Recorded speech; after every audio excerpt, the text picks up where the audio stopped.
Айде, значи сега жената я няма, децата ги няма и сега ще се пуснем тук едно филмче, салатката, ракийката. Палил съм си цигарка и сега ще си пусна филмчето и ще се... Какво бе това, бе? Кой ми звъни па сега, бе? На майка, по нощите, бе, братче, гле. 100 часа е. Да, какво? Какво имате? Дъщеря ми. Кой? Чакай сега, чакай сега. Значи, какво отвлякал си дъщеря ми? Аха, дъщеря ми. Дъщеря ми, да, добре. Хубаво. И какво искаш от мене сега да направя? 100 000 лева.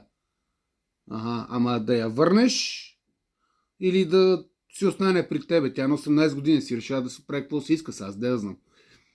Да я връщаш. Значи, виж сега, според българските традиции, като откраднеш нечия щерка, ти трябва да плащаш на бащата или на семейството там и като си я откраднал, трябва да се жениш за нея. Така че очаквам аз ти да ми дадеш на мене пари. Ако искаш да си я задържиш за жена, женете са, любов ви желая много, прави път, обичайте се младите и така. Айде. Бе, не ме занимайте с глупости, бе, майка ви стара по никое време.